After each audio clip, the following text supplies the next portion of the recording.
Hello there, all you public speakers and workshop trainers out there. So I just wanted to do a quick video.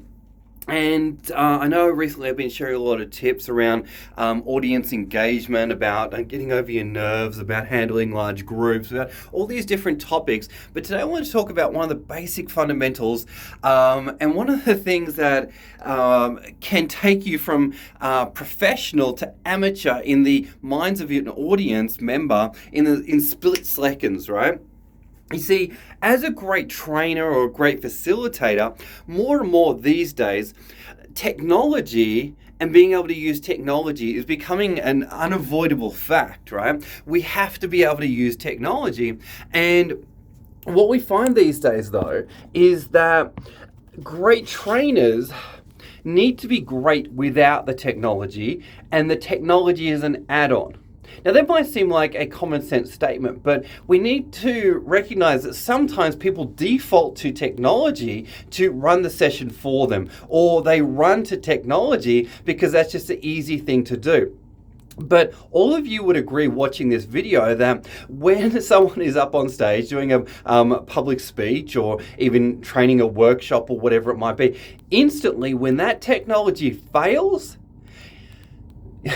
as an audience member, you kind of cringe. You kind of go, does this guy really know what he's talking about? Has he really prepared? Has he really rehearsed what he's about to do today? And as great trainers, facilitators, and public speakers, we need to be able to, integrate technology, but not be over-reliant on it. We need to be able to use it effectively. And we need to be able to roll with whatever happens whenever it lets us down.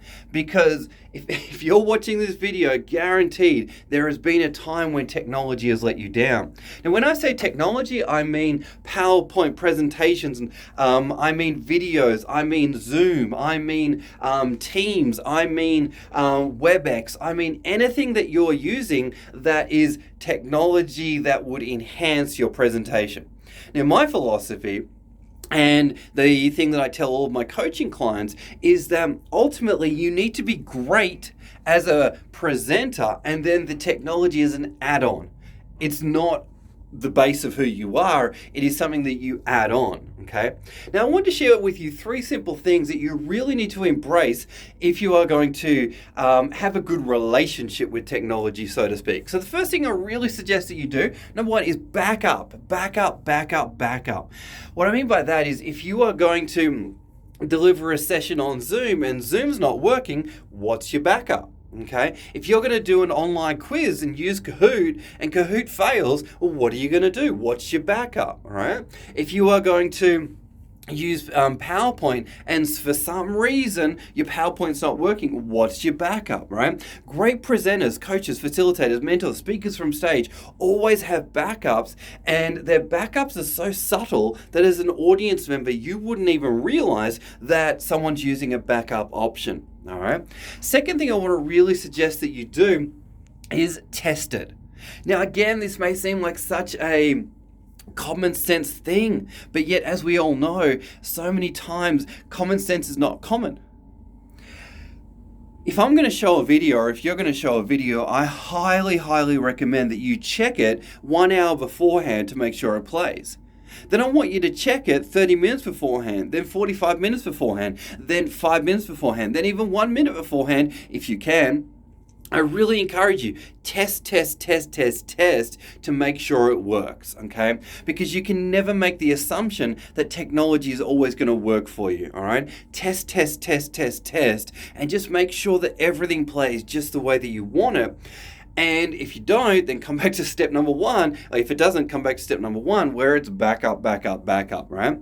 So simple things like, are you going to play it from the internet, or are you going to download it, put it onto a USB drive and play it from the USB drive? Or are you going to play it from your hard drive? What are all the different options that you're going to think about if you are going to work with technology?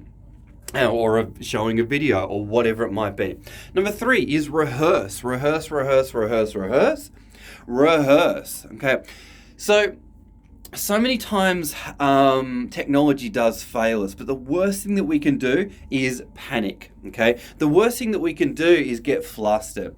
And if we have rehearsed and we know our content, then there is a lower probability that we are actually going to have issues and the session is going to be disrupted, so to speak.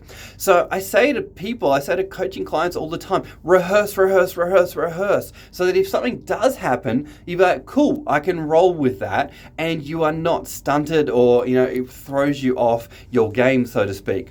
So number one was backup. What are your backup options? Number two is test it. And last of all, number three, rehearse. Okay. If you do all these three things, you'll have a very good relationship with technology if you are a public speaker or a workshop facilitator.